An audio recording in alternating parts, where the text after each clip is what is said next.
Hello and welcome to the STCfit podcast. I'll be your host today. My name's Nat Jurek, and with me I'll be joined by Ben Scott and Jason Galea.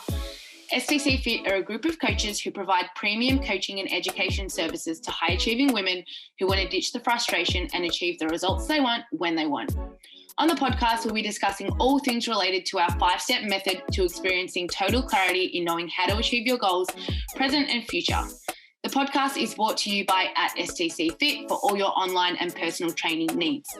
If you enjoyed today's episode, please give us a share and tag at Nat Jurek STCfit, at Ben Scott STC, and at Jason Galea _STC. Hope you enjoy the show.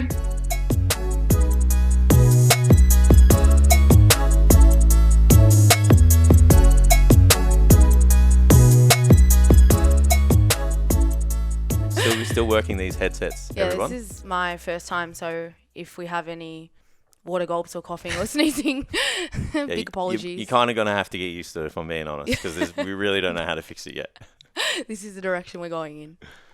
Jason, welcome back. What's going on? Haven't had you on the podcast for ages. I know. I was ready last week and didn't realise that it wasn't my time. You logged on to I was like Zoom. ready. I was Zoom ready. I'm like, look, whatever we're talking about, I'm fucking ready to go. I had my coffee and all that, and then you just like got booted out of the Zoom meeting, and then it was like, it's not your podcast week. I'm like, okay. I'm like waiting for Ali to get on. Well, I will just go and use this caffeine somewhere else. And go play golf.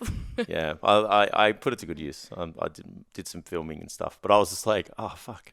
Yeah, I know. So anyway, I was like, we literally hadn't even spoken, and you just show up in the Zoom call, and I'm like, it was in the diary, so I was just like, it was in the diary, so I was ready to go. Next week. Oh, so I've been like counting down 7 days to podcast. Like, I feel like I haven't spoken to you in ages because we haven't podcasted in like 6 true. weeks. It's been so long. Literally. But yeah, good to be back. Yeah.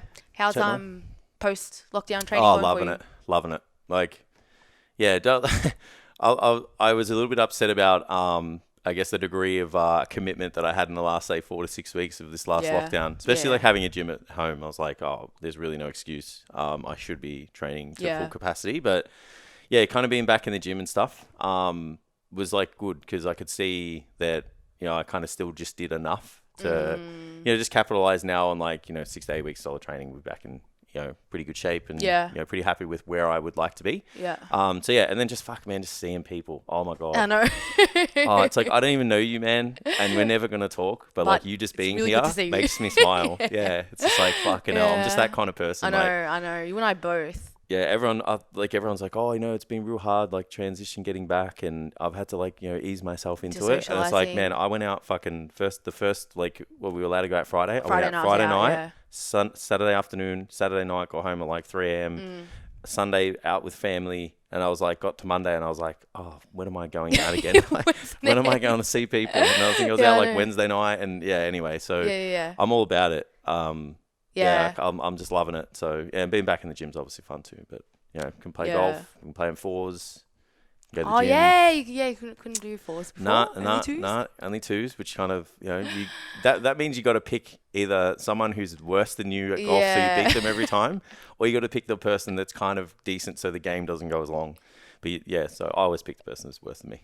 Yeah, you got to be best. I was fucking terrible. It's like I was starting again. Yeah. So I assume everyone else who's like had a shorter training life at the moment is going to be the same. Like going back into the gym, it's like going to feel new. It does. Things feel weird. It's going to take a little bit of time to like re-coordinate and kind of learn those things. It's the same with any other sport. Like me experiencing the same thing with golf, but like it comes back really quick. Yeah, it comes back really quick. Yeah, I was really shocked with training. Like walked in and like started picking up weights that like I hadn't even used before lockdown, and I was like, "The fuck's happening here?" Like, just goes to show that even just keeping like maintenance level over the lockdown period like still pays off. Oh, 100%. Yeah. I think there's a lot of value in that. Because people kind of see maintenance as like not a good thing, like you guys probably unpack this in other podcasts and stuff, but it's like, people don't think that like staying the same or like there's any value in it's not really, you're not really staying the same. It's like you've got to understand that like, maintenance is progress in the situations where you're like trying to optimize. The circumstances, like it's optimal for you, right? So optimal for you is not just like access, it's like, mindset and capability and all those kind of things wrapped up in a little ball. So it's like if maintenance is the only thing that you can, kind of achieve right now, and going backwards not going backwards is the goal. It's like, is not going backwards progress? Yeah.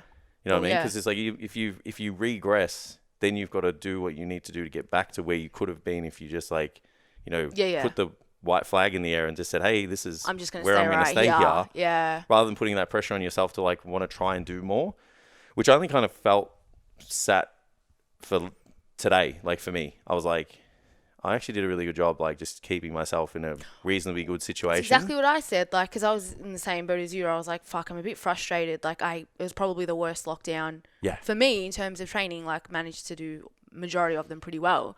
And I was like, fuck, like, it's been so shit, and I'm really disappointed in myself. And then got back to the gym, and I'm like, nothing's really changed. Like, and it's nothing that a couple can't be reversed in like a month. Fuck, like, and look, if you're someone listening to this right now, and you didn't do anything and you're trying to get back into it, it's like, don't even worry about that either. Yeah. It's like every single thing from this point onwards can be worked on, and it's about looking forward. You know, we're not actually talking about getting back into the gym today, but it's like we kind of just like stumbled across it. But it's like, you know, it's really important for every single person listening to this podcast who's like gone through all of the obstacles that we've gone through. It's like, just look ahead, manage what you can manage, set goals, make them realistic. You know, we're going to advise, you know, having your training and all that stuff kind of working with a professional, because you're just going to get back to where you need to get to, you know, or you want to get to much faster. Yeah. You know, without the risk of injury too, because a lot of people, you know, throwing themselves back just into like, it really hard, hard, quote unquote, sending it. You know, fuck yourself up. I made this video. For the next 6 weeks. Fuck, the banter's going like heaps in this podcast. You can tell we haven't chatted for ages. I made this video like, you know, get to the gym, take it easy, this and that, and then like, fuck man, I don't think I've been able to walk for like 3 days. My legs are still fucking sore from Saturday. I know. I laughed when I saw your video, because I was like, do as I say, not as I do. Hey, I've been doing this for a very long time. So I know exactly what I'm in for, and I'm willing to fucking live and die by the sword. On purpose. Yeah. It's like, some people you just can't change. Yeah. It's just like, this is the way I am. Yeah.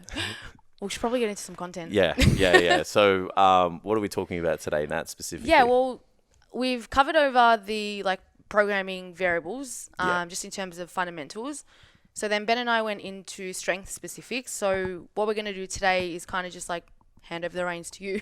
Yeah. And go over like the considerations when it comes to physique or body composition programming, and what we would need to consider to deliver those outcomes on a long-term basis. Because I think for a lot of people, like, they start to take the generic approach, or they find something that maybe works for an acute period of time, and that might be okay for someone who's a beginner, or you know, depending on your training age and your experience. But if we're looking at this from, you know, 5 years, 7 years, 10 years down the track, and you want to look back and know that you've made improvements to your physique on an ongoing basis, and it's like, we need to get more refined with the approach. So we probably need to go through and unpack like what that actually looks like from a, you know, programming standpoint, and how we would look at delivering that outcome. Yep. Okay.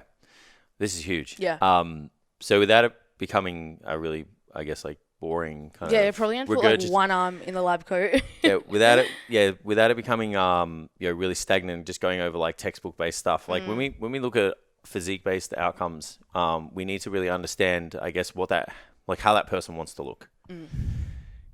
Because when we're in the gym and we're prescribing exercises, we're essentially trying to build a desired look for somebody. You know, like if I went into the gym and I was your coach, well, I am your coach. If hypothetically. Sometimes I am.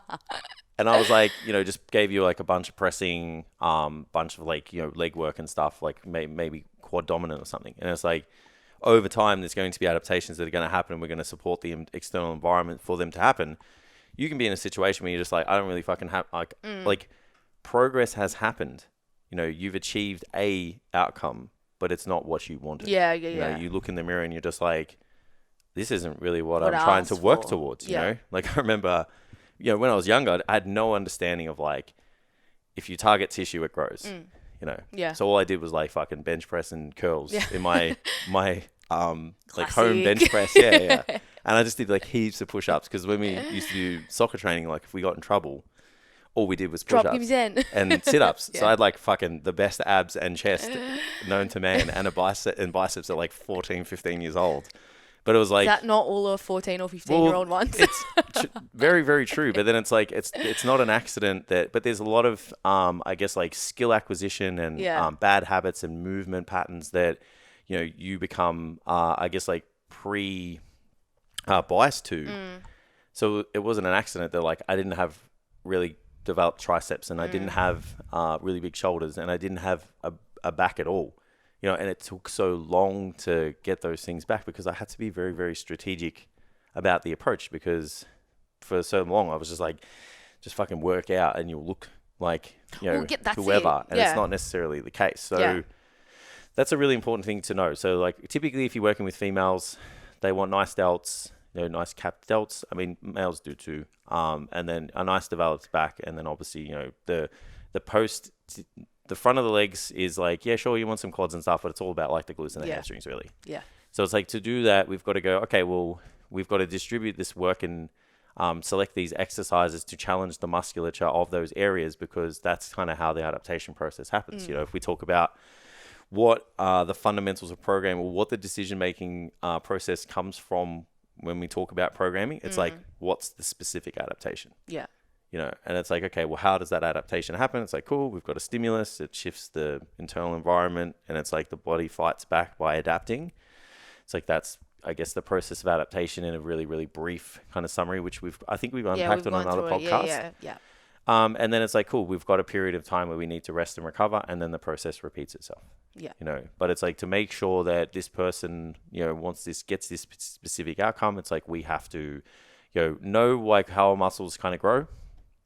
Understand how fat loss occurs, understand that those things can happen simultaneously for a period of time, understand that they can happen simultaneously all the time, but it compromises each other, and then understand that like there might be situations where driving muscle growth and then driving fat loss might be better, you know, and they're going to be specific to the client. Like if you're new to training, it's more advantageous to take advantage of all of those things simultaneously, because you're going to get them. Like you're going to lose some fat, you're going to build some muscle. Yeah. If you're quite developed and you don't have a lot of progress to make, that's another time where you can try and take advantage of some recomposition. Like there's a lot of people that it's just like, nah, after like 6-12 months, it's an on-off switch. It's not necessarily the case. It's just like, how much progress do you need to make and how quickly do you need to make it? You know, and then after that, it's like, cool, you want to make an exceptional degree of muscle growth, for example. It's like, let's drive the the surplus only stuff, and like, you know, skew the training towards that adaptation. And then it's like, cool, I want to get shredded and, you know, maintain muscle mass. And it's like, okay, well, let's do that accordingly too. Yeah. You know, so that they're the specifics of like, I guess, like goal orientated training, and making sure the adaptations are specific to physique stuff. I think it's important then to kind of move on to like understanding, like, you know, we have to still adhere to those principles of programming. So without this becoming like regurgitating of information, it's like everything still needs to be progressive in the gym, because if we don't progress the stimulus, the body doesn't shift enough to want to adapt to, you know, the stimulus that you're applying on it. So it has to be, you know, a progressive thing of accumulation of like, I guess like we could use like volume load. So it's like tension, sum of tension on the system or on a muscle group over a period of time, which is a really cool way to look at things. So that's where you can go up in weight, and you could go up in reps, or you could go up in reps, or you can go up in both. You know? So that's a really good way of kind of doing it, because it's like, if the sum of tension at the start of, you know, the program is, you know, X, and then the sum of tension at the end of the program is Y, and it's significantly greater, it's like the muscles have to adapt accordingly to shift that weight. So that's a really good way of kind of gauging that. Then it's about like thinking about these, you know, rep ranges that we talk about. And it's really like the way I look at it, which is probably going to be polarizing to other people, is like, I'm looking at it in terms of like how do these rep ranges and how do these loads, because rep ranges and loadings like kind of go hand in hand. It's like, how do those things really, you know, shift the system or stress the muscle out, and they can do that in very, very different ways. And it's like an opportunity, I guess, a situation where you're kind of dotting the I's and crossing the T's a little bit. Like when we look at like, you know, like what are the major drivers of muscle growth, right? So it's mechanical tension, metabolic stress, and muscle damage. Yeah. Mechanical tension seems to be the main driver. we know that metabolic stress causes muscle growth somehow, just not 100% sure on those mechanisms just yet, but we know it's a thing. We know if we do high rep training and it volumizes the cell and creates peripheral fatigue and those kind of things, that like it activates pathways that inadvertently, like roundaboutish way, increase muscle size. Yeah. It's like mechanical tension. It's like receptors in the muscle get exposed to the sum of tension and the duration. And when we change shape, the muscle changes shape, obviously to contract and move the load. It's like that triggers off a signal to create more muscle. So if we do that, if we know those things, it's like then we're selecting rep ranges accordingly to kind of drive those adaptations. Like mechanical tension is the major driver. It's like, cool, put yourself in situations where you can lift a large sum of weight over a decent period of time still. So it's like around 5 reps up to about, say, 10 to 15. It's like they're going to give you the best opportunity for that. Yeah, I think when like we look at putting together a program, one of the biggest problems is that there's, no understanding of how this process actually happens and how your muscles grow.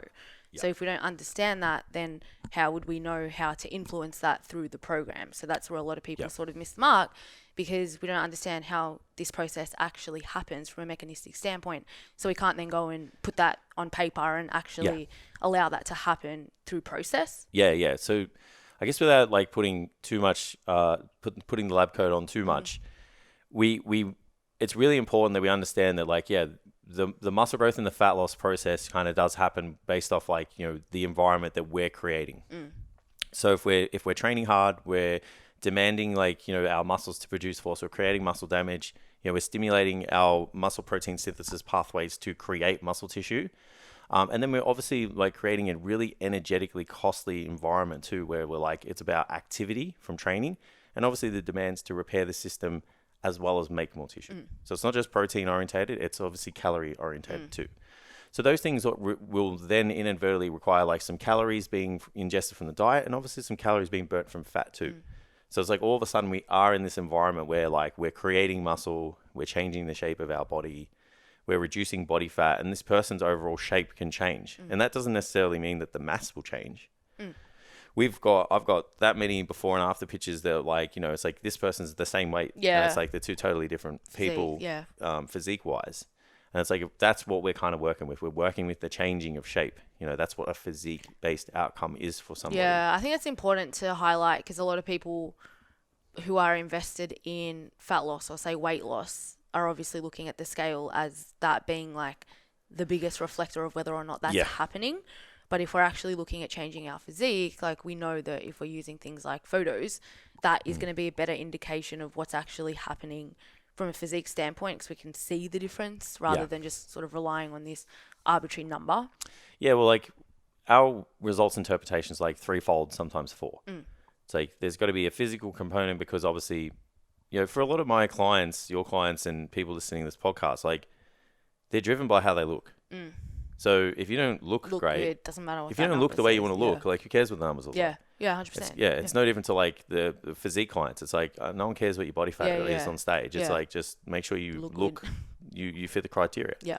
It's the same thing, but it's cool. But we still need to have data and weight, measurements, skin folds, whatever it is, because that helps us interpret that all of these this hypothetical plan that we've put together, based off good information, based off the client, what they want, research, textbook information stuff. We put it all together and go, okay, well, this is the most logical plan to meet your goals. Yeah. That's individualized to you based off the questions I've asked and, maybe the experience you've worked with that person, just kind of knowing their situation, limitations, injuries, etc. Yeah.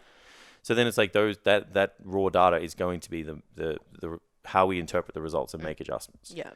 But I guess so moving on from the rep range stuff, it's we now need to think about, well, how do we, how much work can this person take?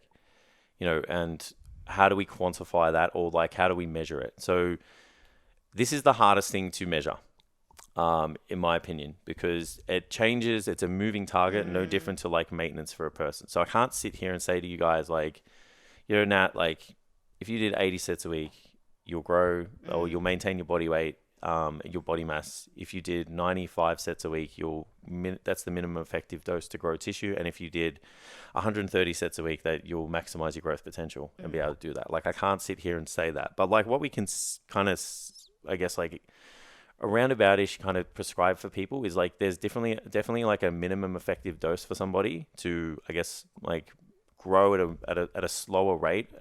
Then there's like a maximum effective dose too, and it's kind of down to the commitment of that person as well, along with their like recovery capacity too. So when we talk about these numbers, like based off my own experience, about 6 sets a week will maintain a muscle, providing that those 6 sets of like, you know, the effort is there. We're going to talk about effort after this. Then we talk about like the minimum effective dose to grow a muscle would be about 6 to 10 sets. You know, so I know I've like said 6 twice, but it's like 6 to 10 on a muscle group would be a good minimum effective dose.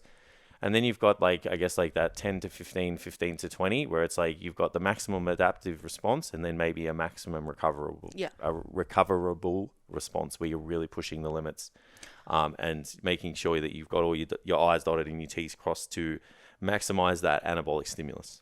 Yeah, I don't know about you, but like I know for a lot of the clients that I work with, like they're hearing 6 sets or maybe 10 sets per muscle group per week, and their first thought is probably like, that's not enough. Like that's probably the biggest like bit of pushback that I get, where it's like, hey, can we just add some more of this or can we add some more of that? And it's like, you're doing like 12 sets a week. We don't need to do any more.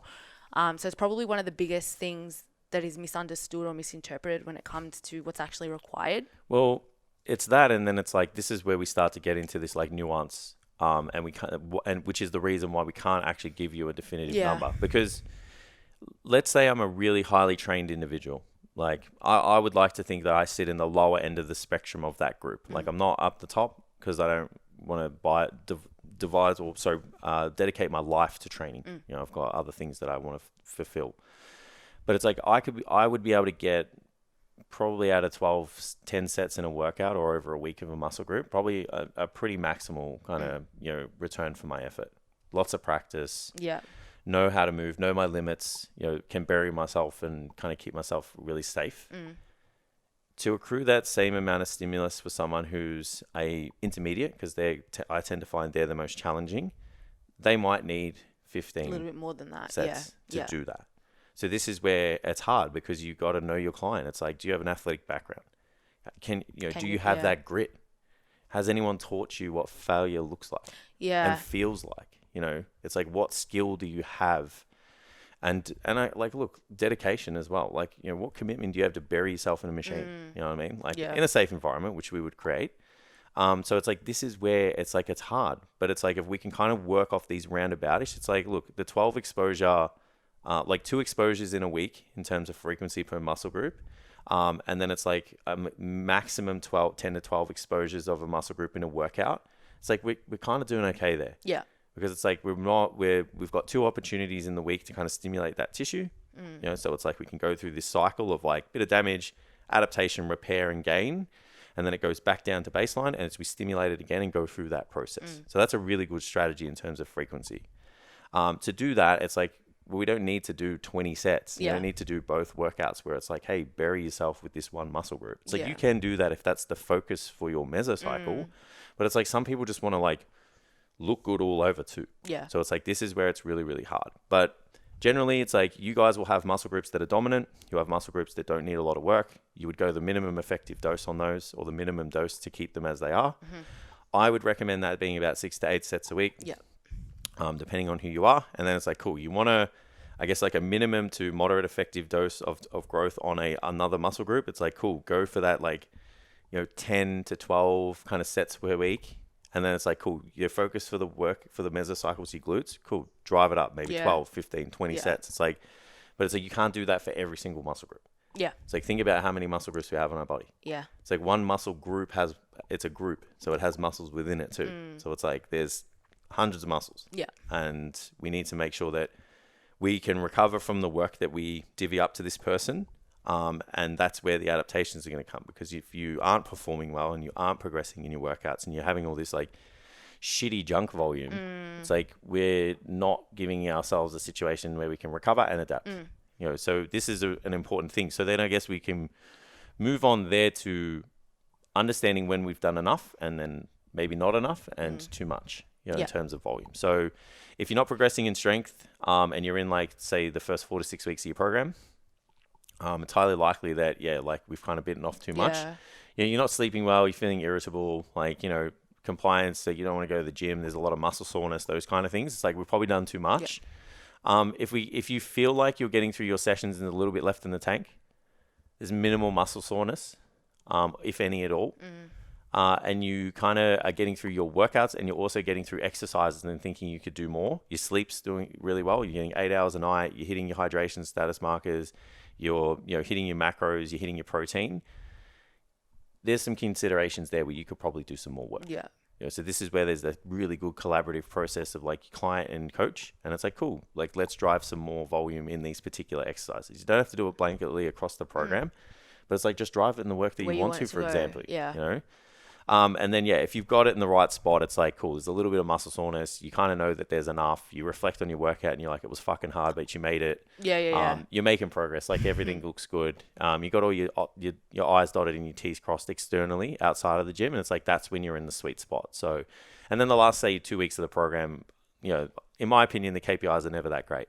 Yeah. I think that's probably, important to note as well. Like kind of get to a point where like, I know I've had clients before just be like, I feel like shit, my KPIs are really poor and I'm really sore and struggling and, my workouts feel really hard. And then you go and look at where they're at in the program and it's like, yeah, week 5 and 6, like that's part of the plan. So just keep going and you'll have a deload next week. So I think like taking all of that into account, hopefully you guys can start to see why we would want to be more specific in our approach and like individual in terms of the way that we actually structure these things, because the same method isn't going to apply to everyone based off all of these factors. So you can start to paint a bit of a picture as to like how we would look at influencing these things and putting something together for someone with an individual, outcome and set of circumstances. Yeah, definitely. It's heavily individual, and like we haven't even. It's hard. I don't want to like go everywhere today, but it's like there's so much stuff to unpack. Like if we talk even just about like effort, like we haven't even talked about like how hard someone needs to train, and like that's probably the next like what stimulus we need to accrue in the gym. Like you got those clients that can come in and just like write down all the weights and stuff that they do before they train or after they train, and it's like, well, you look at their physique, you look at the progress they make, and it's like it kind of like makes sense. It makes sense. Yeah. It's like, so when we talk about effort and we talk about how, I guess, like, we'll use the reps to failure scale rather than the rep and reserve. Like, this is something that I've kind of gravitated towards at a personal level. So I haven't even told you guys about it yet. So understanding failure is a really important part when we talk about physique stuff, because it's like if the closer to failure we train, there's, the more, I guess, like muscle fibers we potentially will, recruit. And that's a really, really valuable thing, because the more muscle fiber recruited means it's stimulated, means it has growth potential. Right? Or potential to maintain itself, depending on what the goal is, right?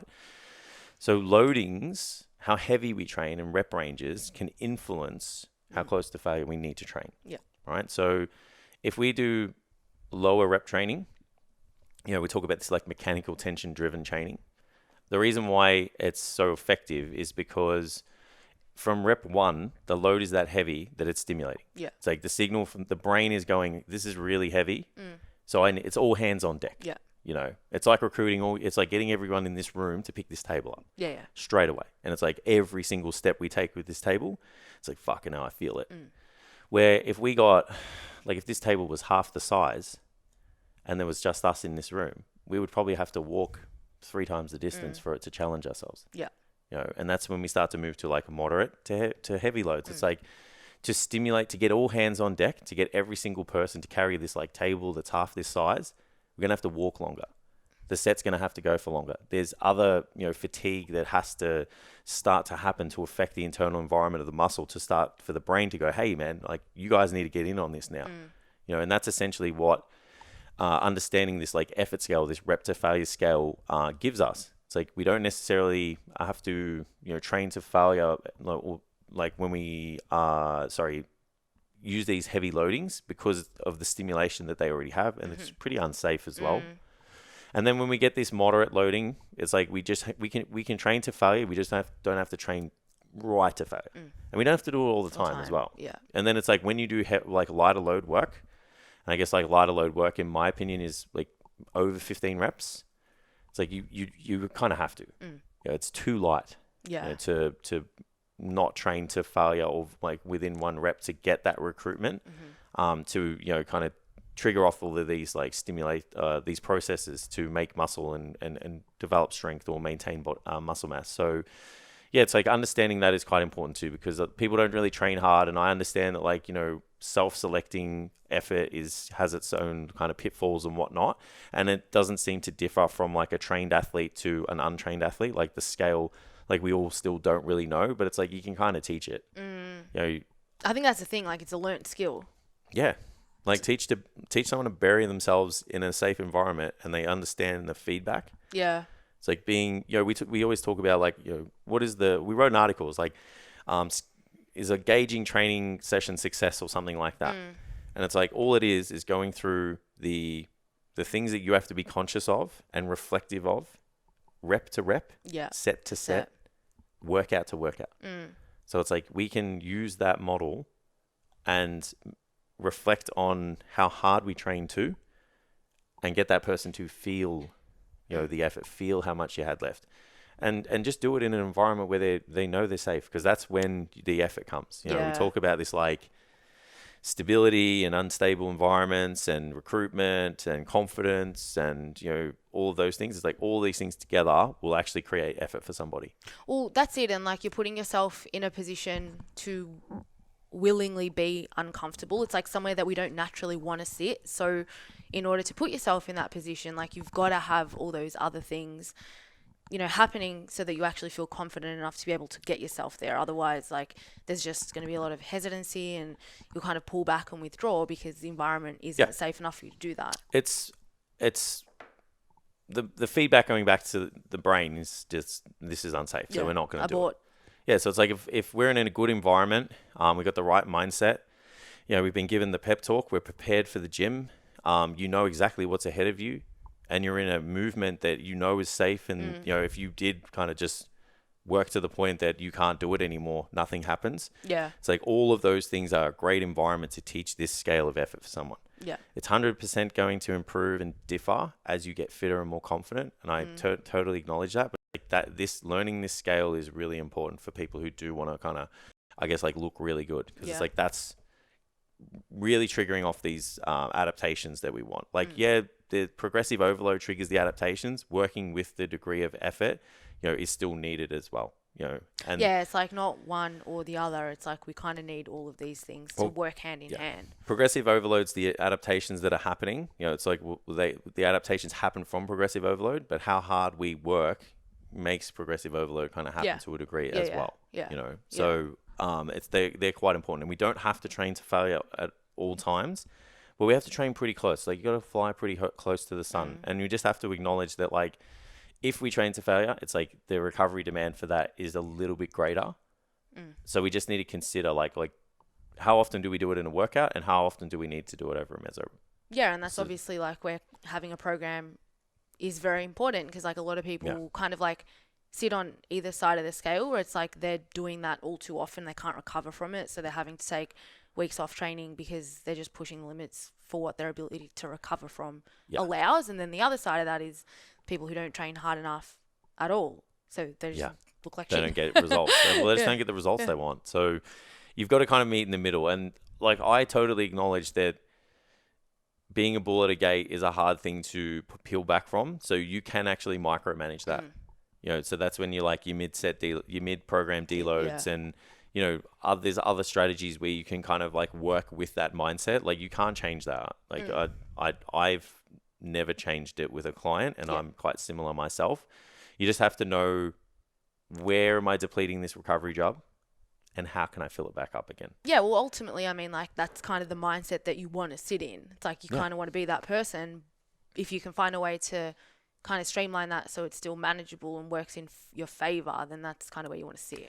Yeah, so we don't want to get into an environment or a situation where like we know the science and we're not like, you know, still having this effort there. Like we still need these people to understand, like, they've got to work hard, and, you know, there's times when you need to push the limits because, you know, you got to get uncomfortable and see what you're capable of. But then we also have to have situations where it's like, we can't really do this all the time. That's how we create burnout. That's how, you know, people don't want to train. That's how injuries occur as well. So we just got to get the balance right. So a big fan of it happening for an advanced client often. Yeah. I think that they can experience that throughout their workouts at some point, maybe after the first 1 to 2 weeks.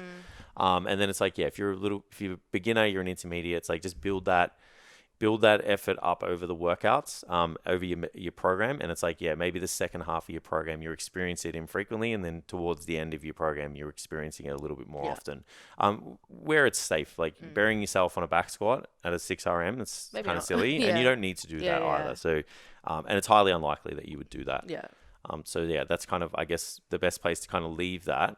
From there, it's like we start to consider like, the selection of the exercises and stuff. So this is like really where, we need to think about this client and like how they want to look, because how we move and how we apply resistance on our body is going to stimulate that tissue, and that tissue is going to grow accordingly or develop accordingly, we'll call it. So we have to go, all right, well, there's, free weighted exercises, there's machines, there's cables, there's all of these different loadings. So we have to understand how valuable are all of these for a particular person, and what quantity or ratio are we going to pick of these movements in the program. So people are going to sit on either side, when it comes to like free weights and machines and stuff. I think like it's funny when you are new to training, all you want to do is free weights. You want to kind of like move well, you want to do as much bang for buck work as possible. And you want to involve as many muscle groups and joints as possible in a movement. Like I totally understand that. And that's a really, really good way to train and get strong and build a good foundation. Where you need to fill the gaps from that point, because you'll start to think about it and go, oh, I really would like this to be bigger. I really would like this. And it's like, it's predicated on how you lift and how you move and how you put together. I'm not a very tall person, so I'm pretty good at lifting and most movements, but it's like anything to do with like rowing and pulling, it's not that great. It's like just the way I'm put together. So then it's like, okay, well, you have to strategically think about now, how you're going to develop your back, how you're going to grow. And that's where using machines, using cables and things like that can start to fit into that program for somebody. So you don't want to be caught in these camps where it's like you can't lift, machines, or you refuse to use machines because they isolate muscle groups and they don't involve multi-jointed. Some of them don't involve, multiple joints and multiple muscle groups involved. It's like, it doesn't matter. It depends on the person. It depends on the situation. There's situations where like you can cross skill over from leg press to squatting, for example. I've seen it happen. It's like, hey, let's leg press. And then a squat. It's not an accident. They know how to squat. Yeah. And they know how to train hard in the squat because you've buried them on a leg press. So it's like these things all cross over. So we've just got to understand that like we select the exercises to challenge the tissue. When we understand, I guess, like going that next level, it's like some exercises only train a certain portion of a muscle as well. So we've got this like, I guess like contractile range of a muscle within an exercise, and that muscle also has its own full contractile range too. So we have to understand that like this particular exercise might only train like the shortened position of that muscle to the mid.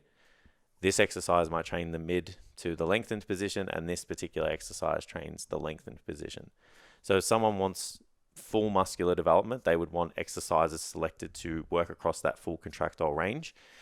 If someone wants particular development in a region of a muscle, you may want to consider, emphasizing work in that particular area. And that's when we start to get really, really into, I guess, like the nuances of programming and stuff. So yeah, I think like that's a pretty good place to kind of leave that. It's like, it's not, and when you look at a program, like someone's just not putting a bunch of random kind of quad exercises together. Well, some people might, but other people might think about like, okay, well, it's harder to shorten a muscle like as we fatigue, so we might want to do our leg extensions first because they get that the muscles in the quads like really short. And then it's like, okay, well, let's maybe bury ourselves on a movement that is really stable once we're warmed up and there's low degree of effort and work the lengthened position of the muscle because it's excruciating. And then it's like, okay, well, where we're strongest, which is that mid-range of the muscle, let's train that at the end of the workout where it's like there's a little bit of fatigue. We might do it, third or fourth in the workout, and it's like there's a little bit of fatigue, but our muscles are stronger in this position, so we can take it. So it's like this is where the selecting of the exercise really starts to play out. And I just think about, well, how would I do this workout? Like, how would I perform this workout, and how would it feel? And it's like that's how I think the client would feel too. So it's like a decent proxy if you are a coach and a client. Here, like how the exercises kind of play out, which I guess like moves on to that order, which we talk about. So it's like the order of the workouts is really important because it's influenced by effort, concentration, cognition, which all of those things get, I guess, like affected when fatigue starts to surmount. Yeah. So we basically are trading off, like, you're going to perform the best at the start of the workout. And as you fatigue, your performance is going to drop. And when I say performance is going to drop, it's going to drop in comparison to if you did that movement in an unfatigued state. Yeah. Yeah. So you're, basically telling your muscle groups, like, who's walking the plank first, and who's following next. So we just have to work out, like, what's best for the client. It's like, if my calves are small, and they are at the moment, it's like, cool, do them at the start of the workout. Yeah. It's like, do it at the start. You cognitively, switched on. The effort's there. There's no fatigue. You get it done. It's the focus of the session. You're not going to just walk out at the end of the workout and go, oh, I'm too tired. I can't be fucked doing this. I'm going to leave. Yeah. Because it's like, we hate doing movements that we're, I guess, like, weak at. Or our weaknesses. Yeah. So do it at the start of the session. Yeah. Get it out of the way. And then it's like, cool, put those movements in that maybe are bigger, multi-jointed, take a little bit more coordination. Put them in when we're not affected by fatigue, because it's going to be safer. We're going to be able to perform better. Maybe the really heavy stuff. Yeah. Maybe we're doing sixes or something. So it's like, this is how we got to think when we train we select this, like, sequence of movements for someone. How are we going to take them through this workout? Like, that's the most important consideration. And then obviously the focus of the workout as well. Yeah. Like, is it glute dominant? Is it this dominant? Whatever. Yeah. I think it's like putting it on paper as well. But like the other important thing to take away from that is, like, it's not like, that's not all there is to it. It's like, you go in, you do that, you reflect on how that felt. And we can always kind of like manipulate things and change things as you go. Because it's like, did that work? Is that, moving us towards the goal that we have, or do we need to maybe change something or put something else in or change the order? So there's like, you create the program, and then as you go through it, it's like an evolving process where we kind of reflect and, figure out on paper, it looks good, but, is it playing out the way that we planned in reality? Well, no, nothing's concrete. Everything's fluid. I think that if you have a coach, everything is fluid.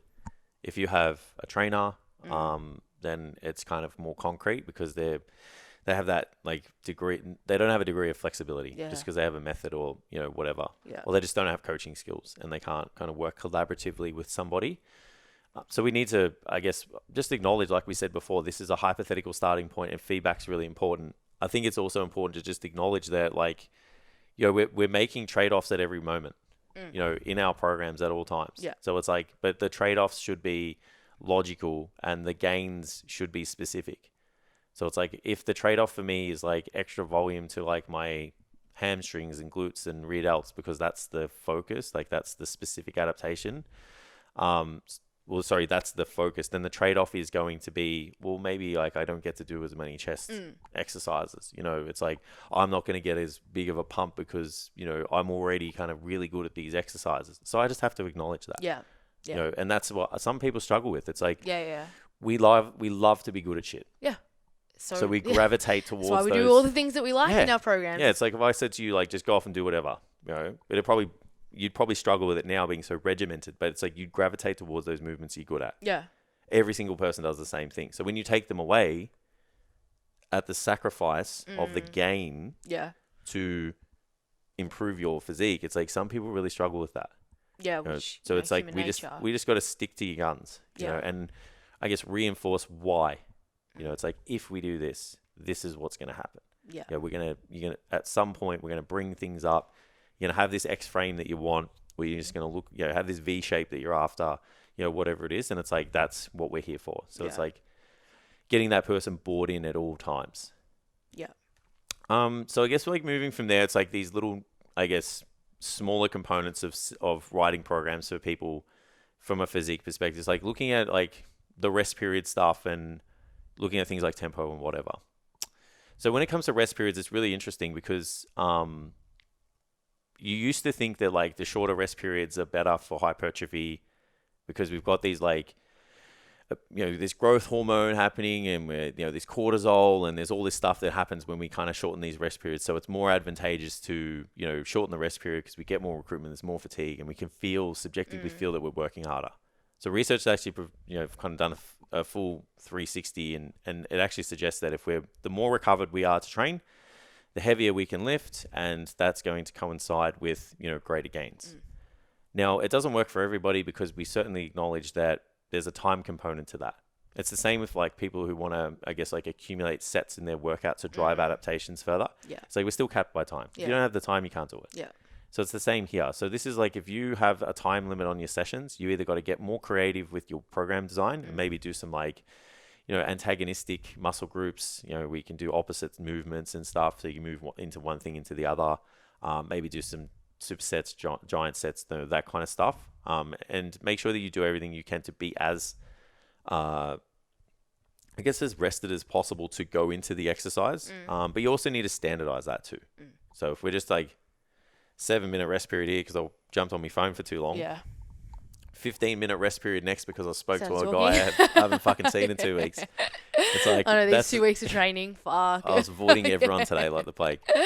So that's when it starts to get a bit messy. Yeah. So it's like, even if you have a time limit on your sessions, make sure that rest period is like kind of quantifiable and standardized. Yeah. And I think that's the best that we can do. It's like the more you rest, the better up until a certain point. So lower rep work, say 5 to 6 reps, maybe 5 to 7 reps. You might want to rest, say 3 minutes. Moderate rep work, which might be like 8 to 12. You might want to rest like 2 to 3. Even your higher rep work, you might want to rest up to 2 to 3 minutes again. Like I like the 2 to 3 minutes. Like I just think if everyone rests for 2 to 3 minutes with most of their hypertrophy work, they're going to be able to get good adaptations because they're going to be rested accordingly. And we're subsiding some of the fatigues that happen as we move, like as the session kind of goes on, and affects the performance of the muscles. Yeah. It affects the performance of the nervous system and stuff, which controls the muscles too. So yeah, it's like, don't get bored into the feeling, like that subjective feeling. It's so big. Yeah, it's so big. Like I've had clients improve their performance so much just from having that conversation of like, how much are you resting between your sets? And they're like, a minute and a half. And I'm like, all right, well, let's, open that window up a little bit. Let's go 2 to 3. And the feedback in a month's time is like, holy fuck, I'm lifting PBs and heavier than I have before. And my volume's accumulating faster than, what it ever has. And it's just like the improvement to your performance just based off something like that can be so big if you just stop chasing that feeling, the subjective feeling of something being hard and thinking that there means that you're getting better or stronger or doing something to move you in the right direction, rather than actually having like tangible feedback to show you that in terms of like volume accumulation. Yeah, agreed. And then I guess just to make sure that that's for muscle growth and making sure that that's the primary driver, like of the program. When we are in the realm of like, I guess, body composition and physique development, there are times when like being in like a fatigued state are going to be advantageous. Like if we're trying to drive energy expenditure, then being fatigued and doing extended sets to burn energy and become maybe like I guess drive work capacity as well. It's like that's output, advantageous, but it has to be specific, and there's still going to be some form of like mechanical tension driving stimulus in that session where that person should be resting accordingly to make sure that they can perform maximally there. And then it's like, cool, as you gravitate down, it's like maybe shorten the rest periods a little bit here. It's challenge the system differently. That's kind of totally fine. But it's like, again, time and place and case specific. Yeah.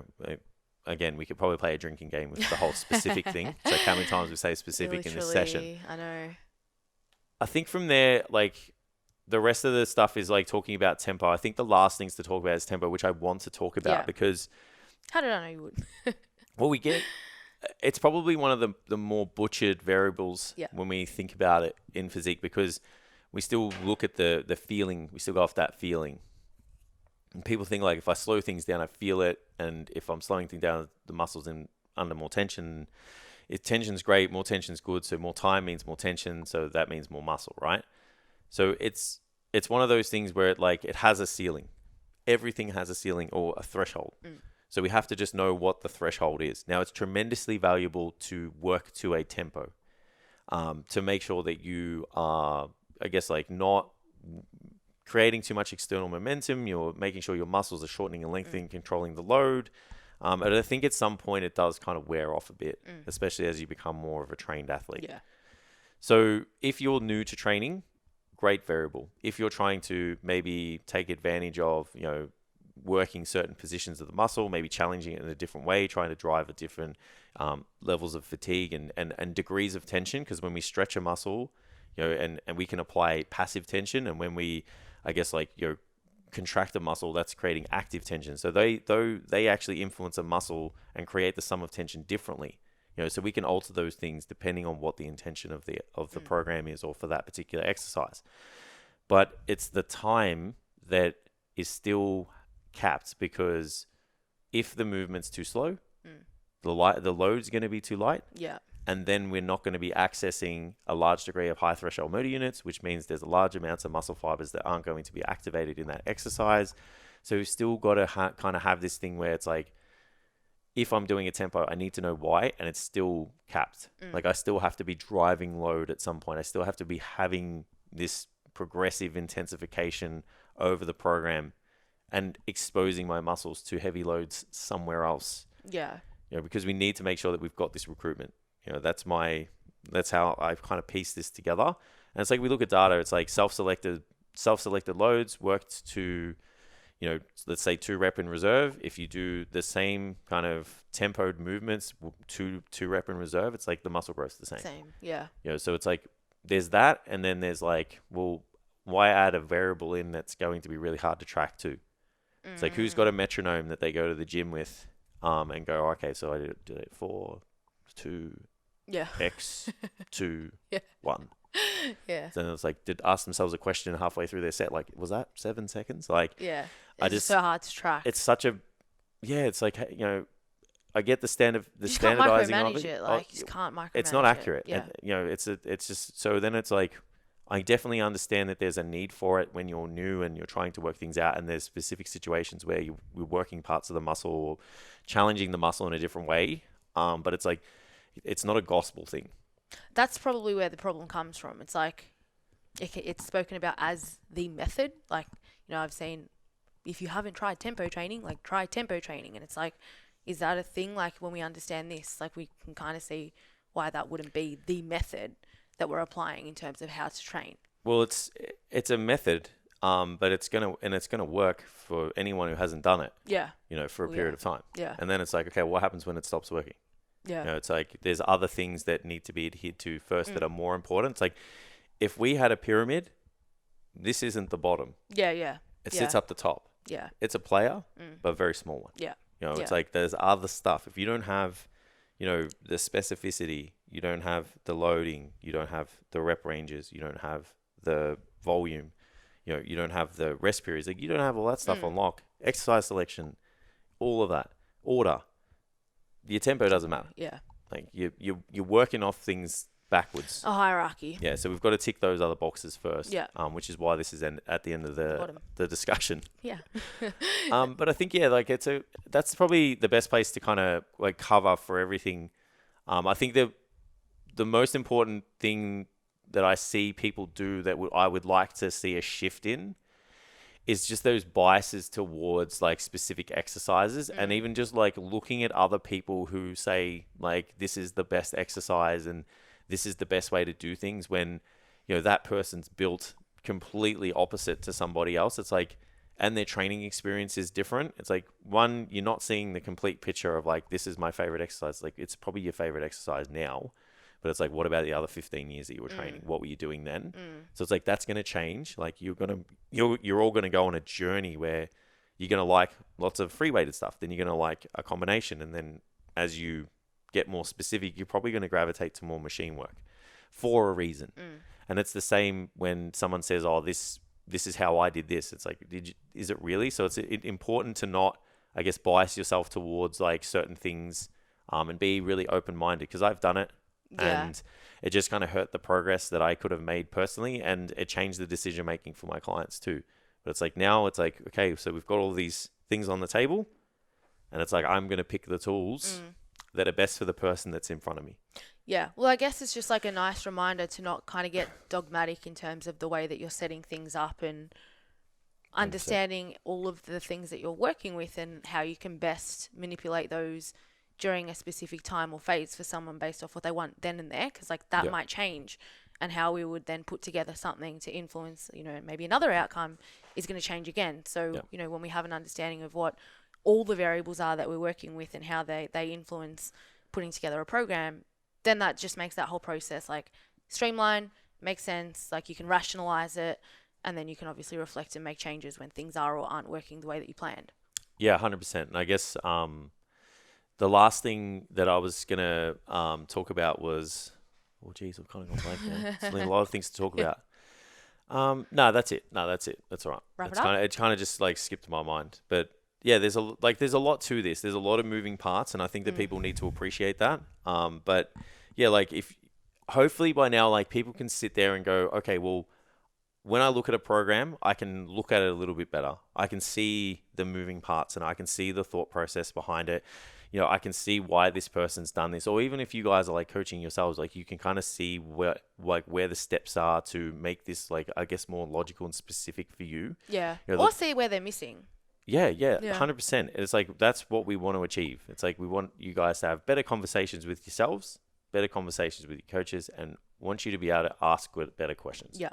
100%. You know, because that's how we explore and find out, you know, how things work, or, you know, how to get over obstacles and whatnot. So, yeah, I think that's probably a good place to wrap it up. But like at all points, like every decision we make in this particular episode is about like making someone look better. Yeah.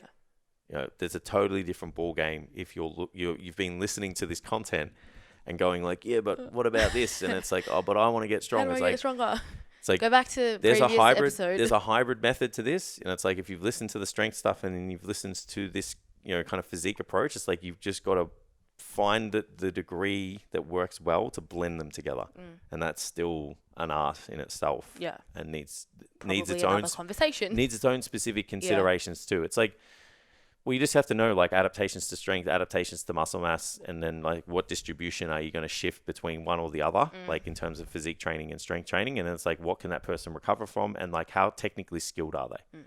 You know, so it's like still the same variables. That's a huge, it's still the same variables, just huge considerations based off that person. Yeah. You know, so training age, that's what I was going to talk about. Training age is really important, and you're going to change based off your training age. So, and your decisions and thoughts and everything, and how you get treated in terms of training and stuff.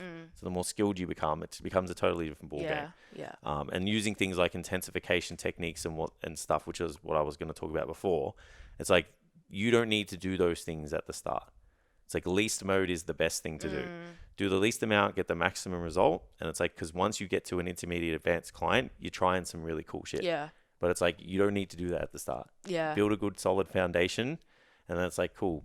Get to that point where, you start doing some techniques that are a little bit different. You know, there's cluster set training. There's, you know, maybe some drop setting and, you know, specific super setting and stuff that you're doing for whatever reason. It's like, you don't need to really do that at the start. I know it's sexy and it's, you know, the shiny red ball, but it's like, get the foundations right, do things at the minimum effective dose, earn the right to be able to be in a position to do that stuff when you become an advanced athlete. Where from what I've seen and like the mentors and stuff that I've had that are, you know, deep in the research, it's like, you're just logically trying to find something that works, and if it works, you go with it. Yeah.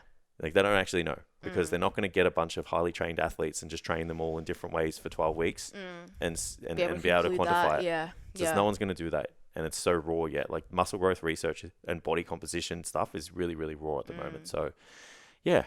Without this going any longer and us taking any more tangents, I think we should leave it there. As you guys can see, I could talk about this forever. Yeah. I fucking love it. Yeah, we'll definitely be back with another one. Yeah, for sure. Well, if you guys like this episode, please tag and share the stories. So tag at @NatJuric, STCfit, at STCfit, and Jace, what's your handle? Jason Galea _STC. We'll leave it there. We'll see you guys next fortnight. All right, thanks guys. That was fun. Bye. Bye.